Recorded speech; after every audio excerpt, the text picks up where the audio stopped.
Muy bienvenidos todos los oyentes. Un saludo a los diferentes amigos y oyentes que no conozco en todo el mundo.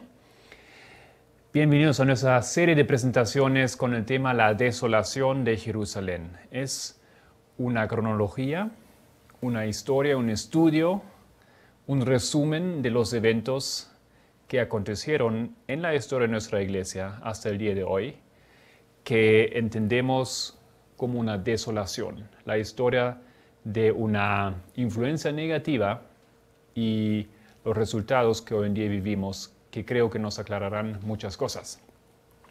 Vamos a tener nuestros estudios cada día a partir de hoy, domingo, hasta el día de jueves, a las 10 horas y a las 11:15. O sea, casi 2 horas en continuación con una pequeña pausa. Estamos en Arkansas, o sea, it's Central Standard Time, para que se fijen, para que encuentren el tiempo correcto en los diferentes lugares donde están. También tenemos aquí, para aquellos que quieren mirar un poco lo que estamos presentando, en la forma escrita, un panfleto, un material, que se puede bajar en la página web futureforamerica.org. Y luego lo pondremos también en nuestra propia página web, librito.org. De momento está en la página web de futureforamerica.org. Ahí la primera parte, hoy en día ya hemos colocado allá, voy a andar colocando las otras partes también de los temas que vamos a presentar. Entonces, antes que comenzamos, les invito que nos postremos para saludar a nuestro Salvador. Nuestro querido Padre, que estás en los cielos, te agradecemos que ha sido posible esta serie de presentaciones por tu gracia, que he podido llegar bien a este lugar, y aquí estamos ahora queriendo compartir una serie de acontecimientos en la historia de nuestra iglesia.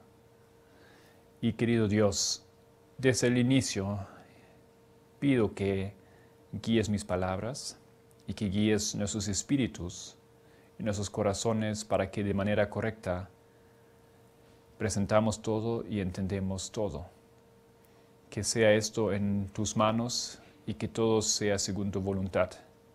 Querido Dios, esa bendición es necesaria urgentemente, porque nuestro corazón nos quiere dirigir siempre hacia tu dirección, o sea, por preconceptos que tenemos o ciertas ideas que simplemente nos han convencido y nos dirigen.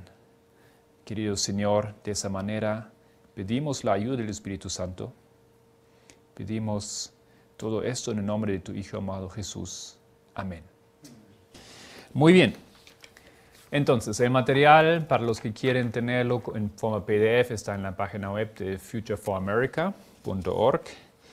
Ahí vamos a encontrar algunos textos. No he podido traducir todos los textos que vamos a usar. Le he puesto igual aquí en su forma original en inglés mayormente, pero lo vamos a estar traduciendo durante la presentación y tal vez en la tarde también logro de hacer un update del material. La desolación de Jerusalén, obviamente el término Jerusalén nosotros entendemos, yo entiendo, refiriéndose a la iglesia adventista del séptimo día. Si estamos hablando de Jerusalén, entonces no hablo de la historia de antiguo Israel, sino del pueblo Israel espiritual, que es la iglesia adventista hoy en día, desde 1844. Queridos oyentes, en esa historia hoy en día observamos muchas cosas que a muchos de nosotros nos dan preguntas. ¿Por qué es así que en nuestras iglesias ya no se escucha mucho referencia al espíritu de profecía? ¿Por qué es así que hoy en día escasamente se predica sobre el tiempo del fin? ¿Por qué es así que nosotros en la escuela sabática Vemos temas que ya hemos estudiado muchas veces, año tras año, y no llegamos a otros temas que nos interesan. ¿Por qué no explica nadie quiénes son los 24 ancianos en el Apocalipsis? ¿Por qué no nos explican quiénes son los 4 seres en Ezequiel? ¿Por qué nadie nos dice qué significan las señales del tiempo? Queridos hermanos, hay muchas preguntas y hay cierta discordia entre lo que uno como miembro de la iglesia, como oyente, como estudiante, quisiera saber, por un lado, y lo otro que es ofrecido. Y si se hacen seminarios de profecía que se han hecho en los últimos años más que nunca, esos seminarios, todos, son muy superficiales. No van a las profundidades, básicamente repiten lo que ya sabemos, repiten las cosas, tal vez podría decir simples, de Daniel 2, Daniel 7, Daniel 8, cosas que uno ya normalmente estando en la iglesia, por ejemplo, un tiempo, o leyendo los materiales que la iglesia ha producido, que nosotros ofrecemos, ya ha entendido, porque es simplemente siempre esto que nos preocupa. ¿Por qué no vamos más allá? O sea, no hay una información que tú y yo necesitaríamos saber hoy en día en el tiempo que vivimos. Estoy seguro que hay pocos que no creen que estamos en los últimos momentos de esa tierra. Las cosas que acontecen son graves. Las cosas que acontecen son peores que nunca. Hay movimientos en la política, hay movimientos en el Vaticano que realmente nos hacen preguntar y nos hacen indicar en qué tiempo estamos viviendo. Pero ahí nos encontramos en una iglesia que se está celebrando, que tiene una música moderna, que tiene un mensaje de paz. No es que no me gusta el mensaje de paz. No somos pacientes, somos un pueblo que defiende la paz, pero no podemos hablar de la paz y solamente la paz si las circunstancias son diferentes y si habría que dar un grito de advertencia. ¿Y por qué esto es así? Bueno, esto es el enfoque, o ese es el tema de mi presentación, la desolación de Jerusalén. El título, algunos de ustedes ya habrán escuchado hace, no sé exactamente, 1 o 2 años atrás, el hermano Dwayne Dewey hizo una presentación aquí en ese lugar con ese título en inglés, donde él en unas 12 presentaciones presenta más o menos lo que yo os voy a presentar ahora. O sea, mi presentación está en base de la suya. Solamente yo le hice un poco diferente a mi manera, una lógica un poco diferente, pero el contenido es básicamente el mismo. Quiero invitarles que abren sus Biblias en el libro de Joel. Encontramos aquí en el libro de Joel una descripción profética de la situación en la cual estamos hoy en día. Abren conmigo el libro de Joel en el primer capítulo. Lo encuentran después de Daniel, después de Oseas, después viene el libro de Joel, uno de los así llamados profetas menores. No porque hay aquí un grado de importancia en su mensaje, sino simplemente porque el libro es más breve, es más chiquito, no tan amplio como el libro de Jeremías, por ejemplo. Joel capítulo 1. Quisiera compartir este texto con ustedes. Capítulo 1, primer versículo. La palabra de Jehová que vino a Joel, hijo de Petuel. Oíd esto, ancianos, y escuchad. Todos los moradores de la tierra, ¿ha acontecido esto en vuestros días o en los días de vuestros padres? ¿Ha acontecido qué? Aquí empieza el profeta a hablar de algo que nosotros no sabemos de qué está hablando. Es como que lo hubiesen sacado ese texto de en medio de un texto más amplio. ¿Ha habido esto? ¿Ha habido qué? ¿Ha habido esto? Ancianos, moradores de la tierra, ¿ha acontecido esto en vuestros días? Bueno, seguramente nos va a contar entonces qué aconteció. O en los días de vuestros padres. ¿Y por qué dice ancianos? Nosotros observamos muchas veces en la palabra de los profetas, muy destacadamente en el libro de Isaías, por ejemplo, también en el libro de Amós o en el libro de Jeremías, que el mensaje del profeta va dirigido a los que guíen el pueblo, a los guías del pueblo, a los ancianos del pueblo. En nuestras iglesias hay ancianos. No cualquiera puede ser anciano. No sé muy bien cómo lo propone el manual de la iglesia hoy en día, pero el anciano tiene que ver con la edad también. Y los líderes del pueblo tenían que tener cierta edad. Los que estaban en las funciones de gobernar al pueblo no eran los jóvenes, no eran los que recién entraron, así decir, a la fe o a la experiencia de su fe. Tenemos hoy en día también ancianos, y no creo que se refiere esto aquí a la función simplemente de los ancianos en la iglesia, sino a los que lideran nuestra iglesia, a los que tienen experiencia en nuestra iglesia, a los que están ahí por un tiempo, a los que tienen un peso sobre sus espaldas porque tienen esa función y ese cargo. Una obligación y un privilegio, por supuesto. Pero aquí estoy haciendo ahora algo que para mí ya es tan normal, pero yo sé que muchos no han aceptado o ni siquiera conocen ese principio. ¿Por qué yo estoy aplicando eso directamente a nuestra iglesia? Si esto es un texto que Joel escribió miles de años atrás, ¿no es cierto? Porque yo estoy haciendo eso justamente es uno de los temas de mi presentación. Porque podemos tomar el texto de Joel y entender que ese texto fue escrito para ti y para mí, para nuestra iglesia hoy en día, en este año. ¿Por qué no podemos hacer eso? ¿Cuál es el fundamento para ello? Tal vez la manera más fácil de responder a esa pregunta es a través de un pequeño comentario del Espíritu de Profecía. Está en Mensajes Selectos, tomo 3. Página 386. Mensajes Selectos, tomo 3, página 386. Dice el profeta, cada uno de los profetas antiguos habló menos para su propio tiempo que para el nuestro, de manera que sus profecías son válidas para nosotros.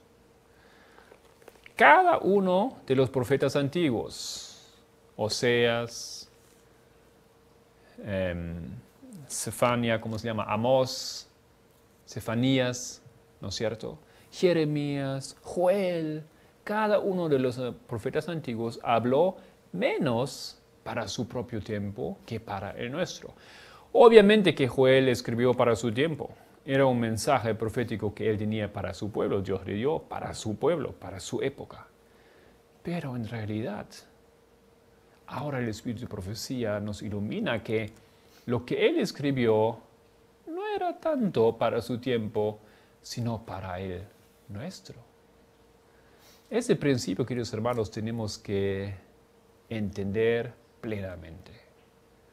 Es una información muy fácil de entender, pero las consecuencias son enormes.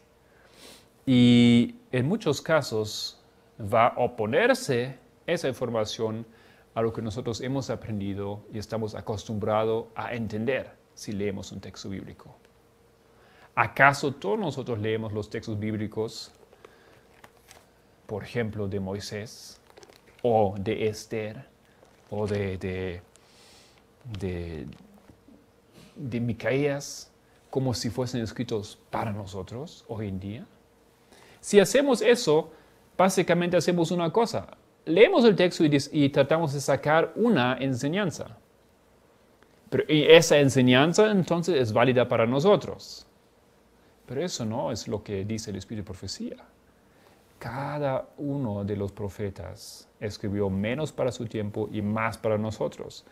Aquí no hay que hacer un trabajo de de estudiar el texto y sacar el jugo y esto nada más para nosotros vale. No, lo que el profeta escribió tal cual, tal como lo escribió, así nosotros lo deberíamos tomar.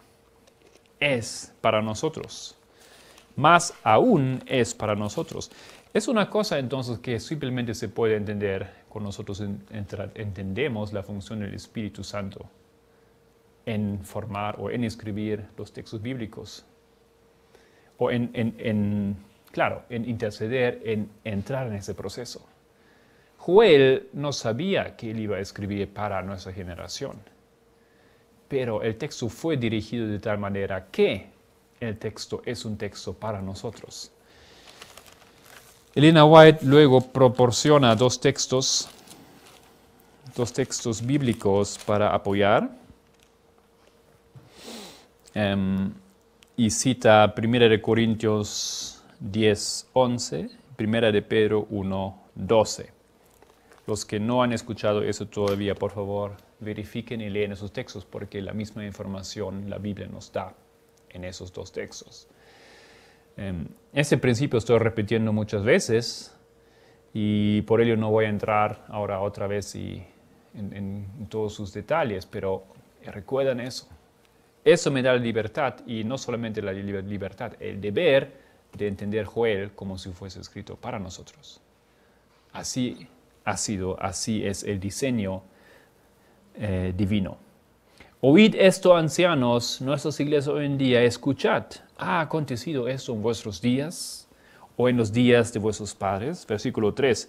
De esto contaréis a vuestros hijos, y vuestros hijos a sus hijos, y sus hijos a la otra generación. Momento, ¿de qué? Ahora todavía no entiendo de qué habla el texto aquí. Ha acontecido esto. ¿Esto qué? De esto van a contar de generación en generación. ¿De qué? Querido hermano, aquí está una información implícita que tú y yo deberíamos saber. El profeta supone que tú y yo, el pueblo de Dios, cuenta esta historia a sus hijos, de generación en generación. Se da por supuesto que nosotros entendemos de qué se habla.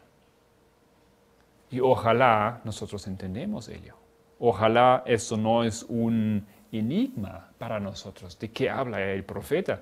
Porque si sería un enigma, entonces nosotros estamos en la situación de la embriaguez, así como lo va a decir un poco versículo después.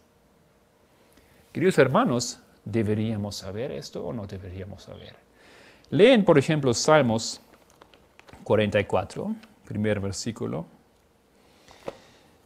Ese principio de contar lo que aconteció a los hijos es un principio que encontramos a lo largo de la Biblia. Salmos 44, desde el inicio. Oh Dios, con nuestros oídos hemos oído. Nuestros padres nos han contado la obra que hiciste en sus días, en los tiempos antiguos. Y ahora dice que ha habido allá en esos tiempos. Tú con tu mano echaste las naciones y los plantaste a ellos. Afligiste a los pueblos y los arrojaste. Ok, ha habido una historia en el pasado, una historia gloriosa donde Dios intercedió por su pueblo, donde ha hecho maravillas, donde ha hecho milagros, donde Él intervino, donde Él guió a su pueblo, le sacó de la esclavitud, formó a un pueblo, les guió a través del desierto a la tierra gloriosa. Toda esa historia es una historia que el israelita debería haber contado a sus hijos para que ellos no olviden la historia y no olviden esa intercesión y esa relación con su Creador. Porque ahí donde estaban, ellos estaban por esa historia, por esa guía. Entonces, esa historia de antes, en lo que aconteció en la antigüedad, esa es la historia que se debería haber contado. Deuteronomio también menciona esto. Unos pocos ejemplos aquí nada más, de muchos que hay. Deuteronomio capítulo 7.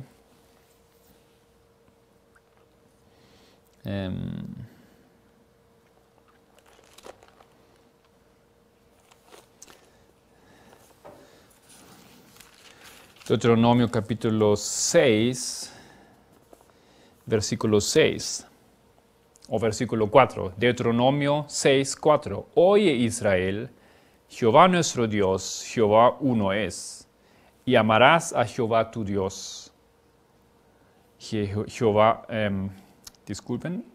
Amarás a Jehová tu Dios de todo tu corazón y de toda tu alma y con todas tus fuerzas. Y estas palabras que yo te mando hoy estarán sobre tu corazón. Y las repetirás a tus hijos y hablarás de ellas estando en tu casa y andando por el camino y al acostarte y cuando te levantes. Y las atarás como una señal en tu mano y estarán como frontales entre tus ojos y las escribirás en los postes de tu casa y en tus puertas. Entonces lo que Dios mandó es eso, es algo que había que contar para que no se olvide, para que uno se une con esa historia y con esa experiencia maravillosa. Ahora, para nosotros vale lo mismo. Y sería una pena si nosotros no sabríamos cuál es la historia que deberíamos contar. Para nosotros no es en primer lugar la historia de Israel antiguo la que deberíamos contar. Claro, esa historia hay que saber urgentemente, hay que estudiarla, hay que enseñarla. Pero si aquí el Señor quiere que nosotros hacemos lo mismo, entonces nosotros tenemos que repetir la historia de Israel. Deberíamos tú y yo contar la historia cómo nuestros padres fueron sacados no de Egipto, sino de Babilonia. ¿Conocemos esa historia? ¿Sabemos ahora a qué se refiere? Vamos a avanzar en eso, vamos a aclarar un poco más ese asunto. Y para aquellos que ya han escuchado otras presentaciones, las que yo hice en México, por ejemplo, sobre ese tema, quiero decir que no es una mera repetición ese seminario. Vamos a añadir algunas cosas, varias cosas, que no hemos podido cubrir o que yo no había entendido en su forma completa en aquel tiempo. Y creo que también hay alguna otra corrección. Hay algunas cosas que he visto que antes no había visto así.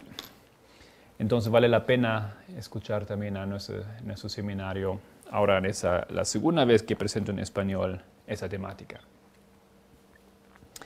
Continúa el versículo y esperamos que Joel nos aclara un poco el asunto ahora. Porque, ¿de qué está hablando? De esto, versículo 3, contaréis a vuestros hijos y vuestros hijos a sus hijos y sus hijos a la otra generación. Si nosotros ponemos esto aquí, entonces hay un acontecimiento.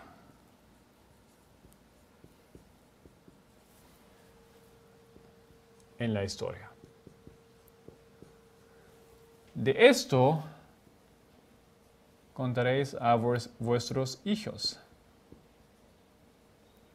y estos a sus hijos, y estos a la siguiente generación.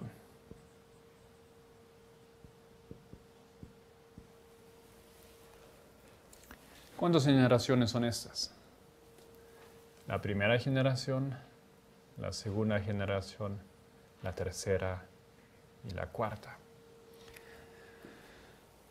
En esa generación aconteció algo que en esa no se debería olvidar para que esa continúe teniendo la experiencia de la primera y la cuarta también.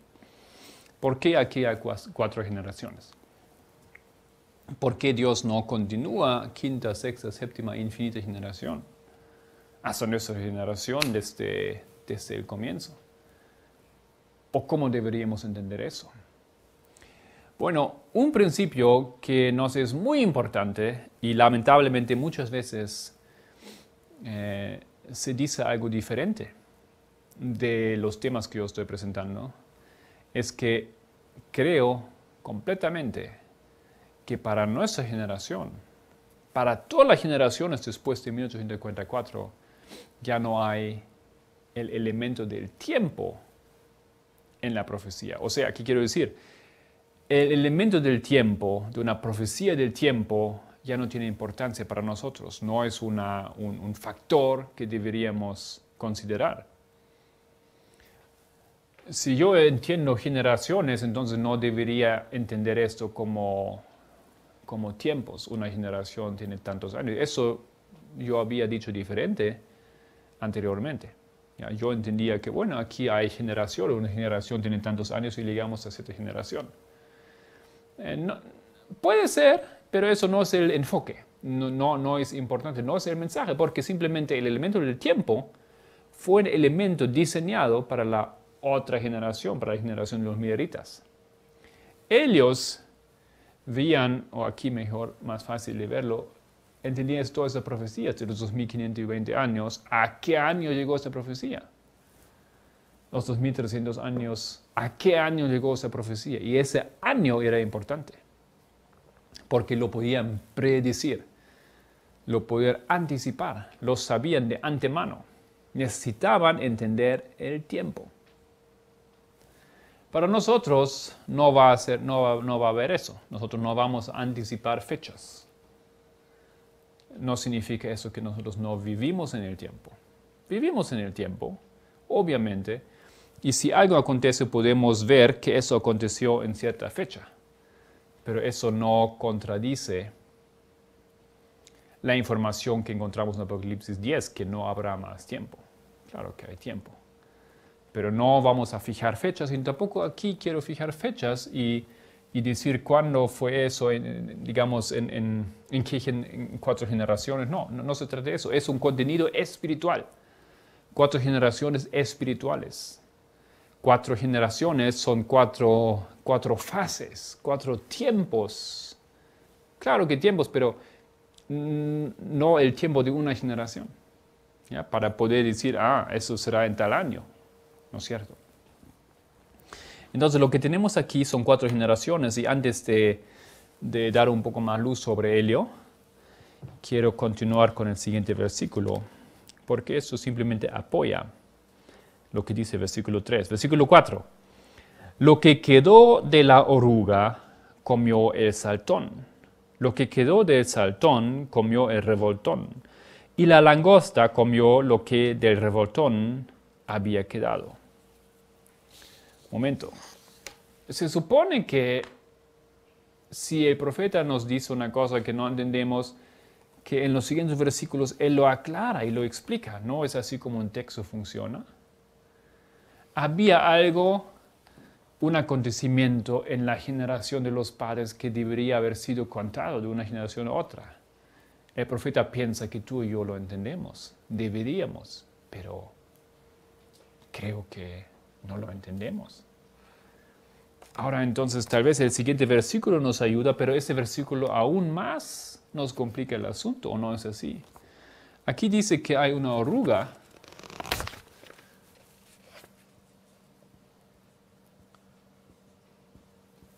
¿Y qué hace la oruga? Destruye, hace un trabajo de destrucción. No sé dónde entra, si es en la madera o en las plantas o en la ropa, y come. Pero tampoco ella come todo, sino viene el saltón. Y el saltón, este insecto, continúa. Lo que ella dejó, él va a continuar consumiendo, destruyendo.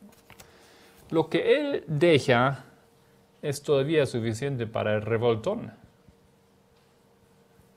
Otro insecto que viene y que avanza en esta obra, para finalmente la langosta terminar y acabar lo que había. Tal vez ahora, si tenemos esto ahí en el pizarrón, podemos ver un poco cómo eso nos debería dar luz acerca de la problemática aquí. La oruga, primera generación. El saltón, la segunda generación. El revoltón, la tercera generación. Y la langosta, la cuarta generación. Lo que el profeta nos quiere decir es esto. Algo que hubo en la primera generación ya empezó a ser destruido. Y cuando eso se pasa a la siguiente generación, la obra de destrucción continuó. Y en la siguiente ha continuado. Y en la cuarta se terminó. Y la destrucción fue completa. Queridos hermanos, aquí hay un proceso que nos debe intimidar un poco, que nos debería despertar urgentemente porque algo pasó. Y como nosotros entendemos que ese texto ha sido escrito para nosotros, esa obra de destrucción es una obra de destrucción dentro de nosotros. ¿Dónde? En nuestra iglesia. Pero la iglesia somos nosotros, somos los miembros, y nosotros formamos parte de todo eso. No vamos a plantar aquí una cosa que decir, bueno, aquellos, los que enseñan, simplemente no, nosotros somos también parte de ese proceso. Cada uno puede recordar lo que pasó aquí y contarlo acá, para que no se olvide. Pero la historia que aconteció,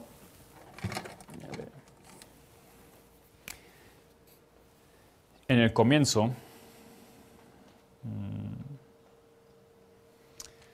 la historia que aconteció en el comienzo, que nosotros deberíamos saber, es una historia de 1798 a 1844. Esa historia es aquella historia a la cual se refiere el profeta, cuando él dice en el segundo versículo, oíd esto, ancianos, y escuchad todos los moradores de la tierra, ¿ha acontecido esto en vuestros días o en los días de vuestros padres? Entonces, él hace referencia a algo que aconteció en conexión con algo. Y la base de todo eso es lo que aconteció.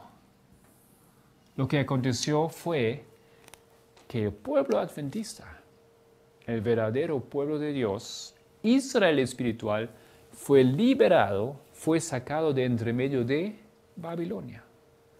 La misma historia como la de Israel antiguo. Fue sacado el pueblo de Israel de Egipto. O en el tiempo después de Noé, en la construcción de la Torre de Babel. Cuando ahí el pueblo que todavía participaba en la obra, pero no era el pueblo era pueblo de Dios, pero también trabajaron ellos en la Torre de Babel. Pero escucharon el llamado de separarse de ese trabajo porque era un trabajo del enemigo. Y salieron de esa primera ciudad, Babilonia. ¿Ok? Pero ese trabajo, ahora, a lo largo del tiempo, recibe una serie de destrucciones. De manera que hoy en día, nosotros estamos en la cuarta generación espiritual, de manera que hoy en día nosotros no contamos más esa grande historia como el Señor nos liberó, como el Señor nos sacó, como Él trabajó maravillosamente. ¿O quién conoce la historia de nuestros padres? ¿Quién conoce esto aquí que es el testimonio de nuestros padres? Que es el resultado, el resumen de lo que ellos han enseñado. ¿Quién basa su fe en aquellas cosas? En las mañanas el hermano Pippin ya está dando una serie en inglés donde le explica los detalles aquí de ese diagrama. Esta mañana hemos escuchado el significado de la problemática de Antíoco Epífanes. Antíoco Epífanes o Epifanes. Lo que aconteció aquí. ¿Por qué tenemos que saber eso hoy en día? ¿No era eso una discusión en aquel tiempo? ¿No era una problemática? Queridos hermanos, no es una cosa del pasado, es una cosa del presente, lamentablemente. No hemos superado aquel problema. Nuevamente estamos luchando con ello. Cada uno tiene que entender eso. Porque es parte de una problemática mucho más grande. Y si tienen la posibilidad, vayan y escuchen esas presentaciones para ver todo lo que estamos aquí también añadiendo en un esquema más amplio. Entonces, si nosotros estamos aquí, el enigma aquí en eso no es quién es este, quién es este, no es tanto eso. Bueno, eso es un proceso de destrucción en 4 fases, así lo diría. Y eso es lo que vamos a estudiar toda la semana. La primera fase tiene que ver tal vez ponemos aquí, porque muchos, no vamos a poner nada de momento, vamos a avanzar explicando qué es el trabajo de la oruga, qué fue el trabajo del Satón, pero una cosa que debo dejar claro. Lo que aconteció en la generación de nuestros padres ha sido destruido de manera que hoy en día, después de 3 fases de destrucción, no sabemos más nada de ello. Nuestra fe no se basa en ello, nosotros no lo predicamos, no lo conocemos, sino predicamos otra teología y otros temas. Un segundo texto aquí que quiero compartir con ustedes. Vamos a volver después a Joel. Ese texto contiene mucha más información y vamos a colocarlo también en nuestro tiempo porque Joel lo coloca ese texto en nuestra generación. Pero antes de ello, os invito a abrir Nehemías. El libro de Nehemías ustedes lo encuentran después de los libros históricos, después de crónicas. Primer capítulo. Nehemías 1.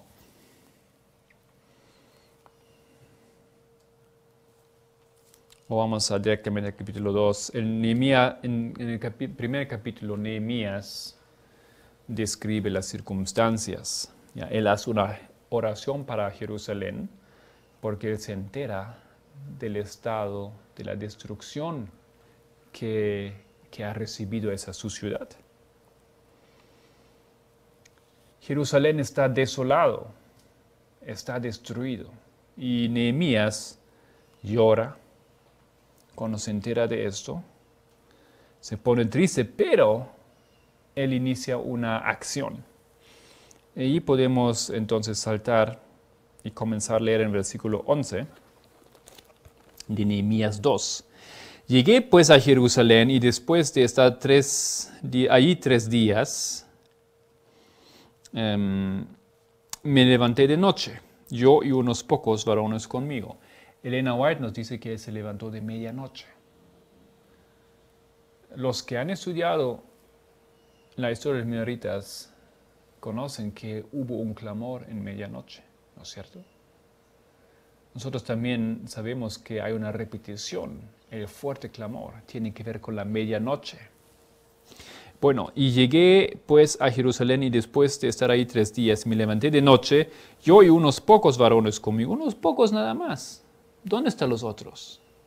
¿Dónde está la mayoría? ¿Dónde están los líderes?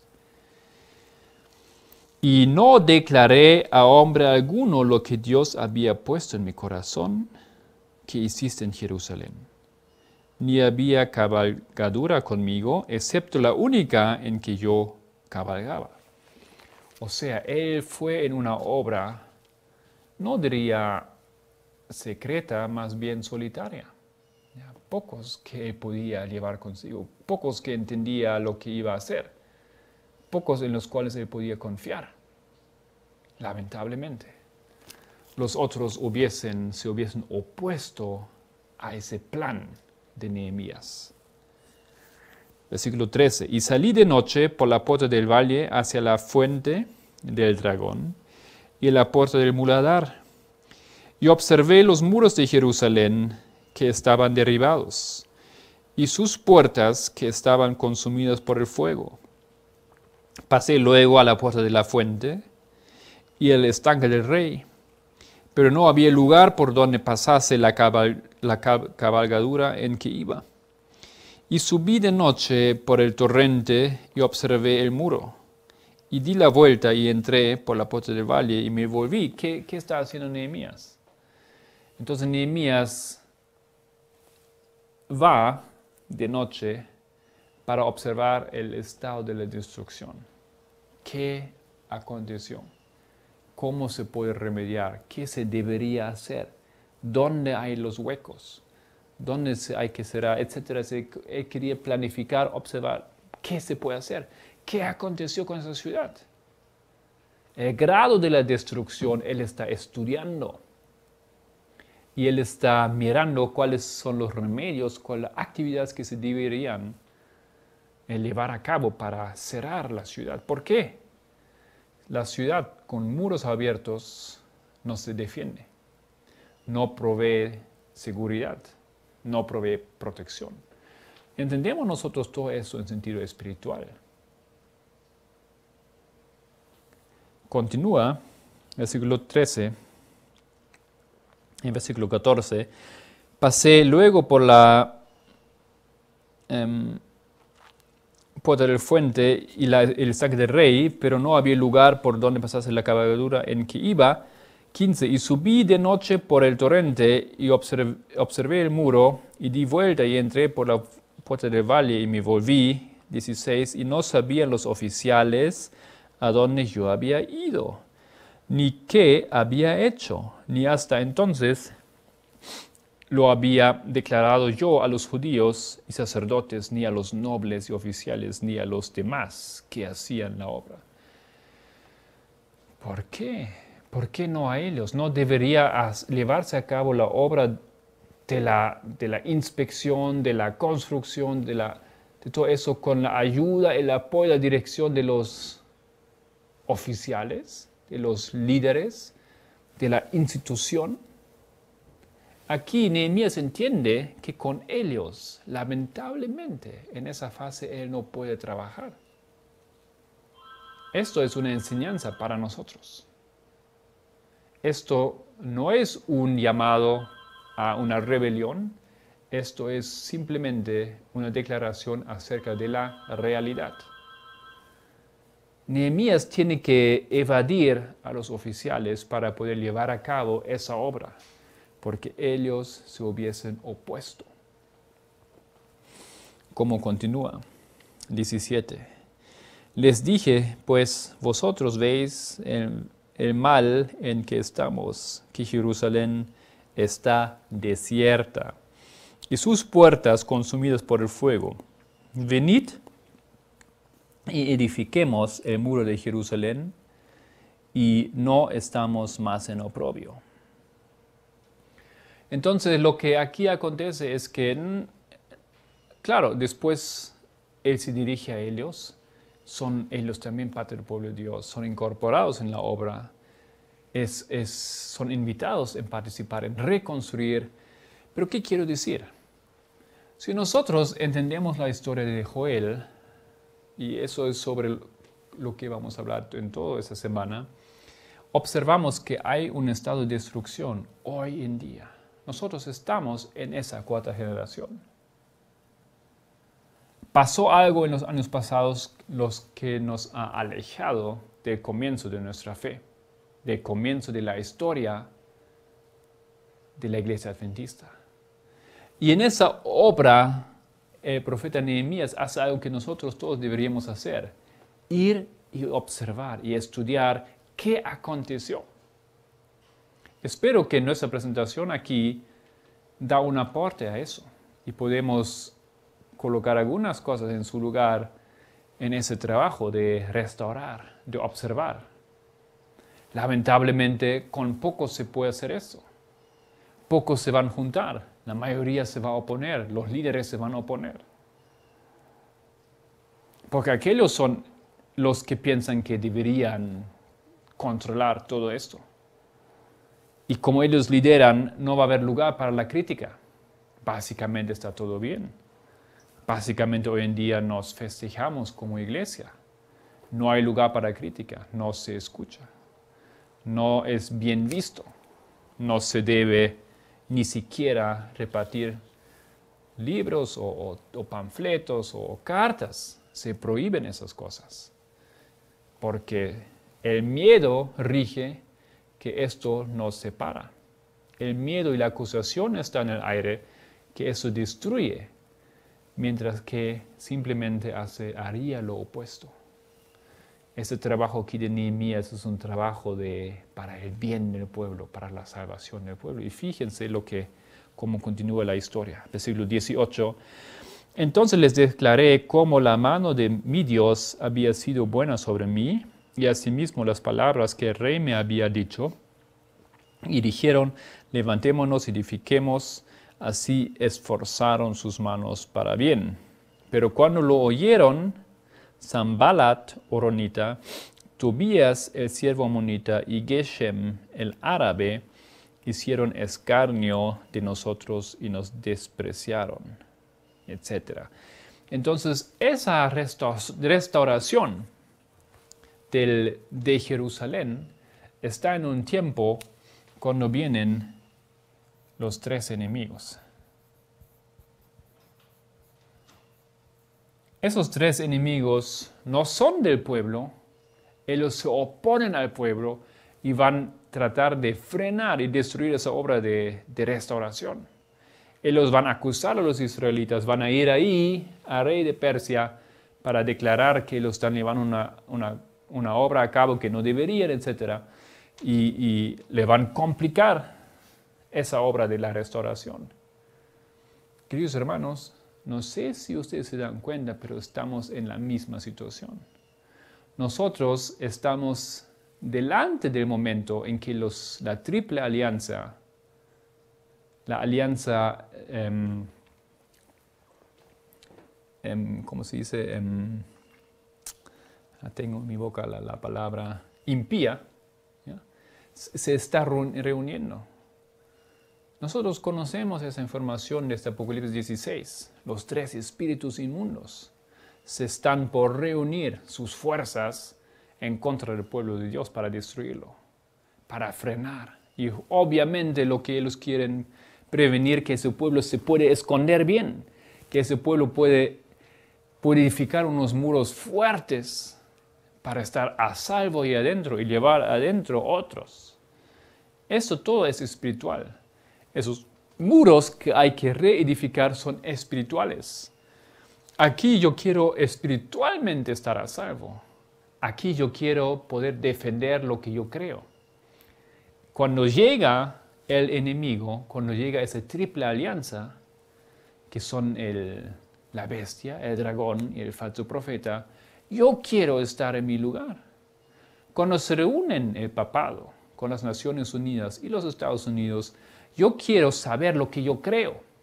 Cuando me ponen un rincón, cuando me atacan, cuando me cuestionan, cuando atacan mi fe, entonces yo quiero estar detrás de un muro de mi convicción espiritual. Quiero tener un escudo que es mi fe. Yo quiero estar en el lado de Cristo, yo quiero reflejar su carácter. Yo quiero entender y explicar lo que yo creo. Porque esas cosas que yo creo me van a poner en una situación de vida y muerte. Mi vida no quiero depender de cosas que yo no entiendo o que no son establecidas. Queridos hermanos, aquí el pueblo enfrenta una situación grave. Nuestro pueblo está en una situación de gran peligro. Y vamos terminando, volviendo otra vez a Joel, porque esta es la misma información que nos da ese profeta también. Entonces Joel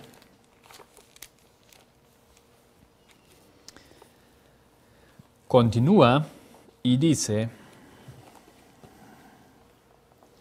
versículo 5 ahora, después de la información de las generaciones, después de la información de esas 4 generaciones de destrucción por esos insectos, dice en el versículo 5, despertad borrachos y llorad, gemid, todos los que bebéis vino a causa del mosto, porque os es quitado de vuestra boca. Ok, ahora Esa historia la Biblia claramente pone en un contexto terrible, porque el que se encuentra aquí, en esa última generación, él corre el peligro de realmente no darse cuenta de lo que acontece, porque él está borracho. No sabía él que él había bebido vino. Y ese vino le hizo borracho. ¿Y quién es aquel que nos da ese vino? El vino malo, el vino fermentado, es algo que la gran ramera imparta, ¿no es cierto? Que ha hecho borracho a todas las naciones. ¿No es así? ¿No es eso lo que dice Apocalipsis 17? Queridos hermanos, nuestra iglesia a través de las generaciones ha consumido harto de ese vino. Pero el que bebe simplemente está feliz, festeja, se alegra, hace bromas y no se da cuenta. Despertad borrachos y llorad, gemid todos los que bebéis vino a causa del mosto. El mosto aquí es algo contrario, porque unos beben el vino y porque ellos beben vino no pueden recibir el mosto. ¿Qué es mosto? Mosto es la primera prensión, se dice, de la uva. El primer jugo, el jugo de uva. No es fermentado, es fresco. Es riquísimo, sale recién, es dulce. Eso es fresco, el nuevo vino, el mosto. En un lado tenemos el vino fermentado, en otro lado tenemos el mosto. Uno no va con el otro. ¿Ya?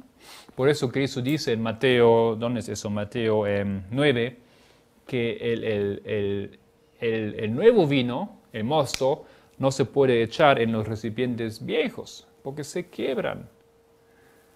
El que bebe el vino fermentado no puede recibir lo nuevo. Lo nuevo que Cristo trajo fue una nueva doctrina, o fue la explicación purificada de lo que ya había enseñado desde el comienzo. Algo así está aconteciendo en nuestra generación otra vez. Pero los que están borrachos con el vino antiguo, con el vino de la ramera, no pueden recibir la nueva luz, porque no es compatible. Vamos a hablar más de eso y vamos a explicar. Tal vez para unos parece un poco fuerte lo que estamos diciendo aquí, pero fíjense, eso es lo que dice Joel. Y de manera como yo estoy defendiendo eso es simplemente bíblico. Ese profeta habló menos para su propio tiempo que para nuestro. Y una última cosa para ver que eso realmente en nuestro tiempo podemos encontrar en el siguiente versículo, versículo 6, cuando dice, porque pueblo fuerte e innumerable subió a mi tierra. Sus dientes son dientes de león y sus muelas, muelas de león. ¿Quién es ese pueblo? ¿Quiénes son aquellos que han subido a mi tierra? ¿Para qué? Para destruir y conquistar mi tierra. ¿Quiénes son aquellos que tienen dientes de león? ¿Qué imagen es el león? El león es usado en la profecía para ejemplificar a Babilonia, ¿no es cierto? La primera, la cabeza aquí. Y en Daniel 7, luego representada como el león. Esto es aquel poder que viene. Este es aquel poder que viene a destruir. Babilonia, o nosotros hoy tenemos que decir Babilonia moderna, Babilonia espiritual, viene y ya está cerca. Sabemos que Babilonia es justamente esto, la triple alianza. Esto es la Babilonia moderna. Ellos están ahí y el pueblo borracho está. No se da cuenta. Por eso dice gemid y clamad, pueblo mío, porque eso es la situación grave. Esa situación tal vez no sería tan grave si no estaría el enemigo en las puertas. Pero como el enemigo está en las puertas, esa situación simplemente se pone mucho más grave. Es una cuestión de vida y muerte. Justo en el momento cuando el pueblo debería ser más sobrio que nunca, en ese momento el pueblo es más borracho que nunca. Y esto no significa otra cosa que su destrucción. Queridos hermanos, yo quiero que ustedes tengan bien claro esa información, que no hay una promesa que nuestra iglesia, la iglesia adventista del séptimo día, que ese pueblo no enfrentará una purificación. Que ese pueblo, así como está, básicamente como todos que están más o menos bien en la iglesia, entran en el reino de los cielos. Queridos hermanos, eso no es la realidad. Eso no es la información bíblica. Uno que se ha bautizado no va a entrar por ello simplemente en el cielo. Hecho ha puesto la piedra para comenzar la edificación de su templo, pero hay un proceso. Y lamentablemente para el pueblo, más que para otros, la Biblia informa que aquí viene la destrucción. En el momento de un proceso de la destrucción diabólica del mismo pueblo, vienen los tres enemigos y simplemente el pueblo está ahí porque el enemigo les ha conducido allá. Gemid y clamad. Nosotros ahora vamos en la siguiente hora a estudiar, vamos a en esos días estudiar qué fue ese trabajo aquí de 4 generaciones, qué aconteció en nuestra iglesia para que nosotros encontramos en ese estado tan peligroso y triste. Cerramos con oración. Gracias que ahora todavía nos encontramos en momentos de paz, de libertad, relativamente, de muchas posibilidades, más que nunca en esa tierra uno puede informarse, acceder a material, estudiar, buscar lo que necesita, comunicarse. Y aquí hay una información tremenda.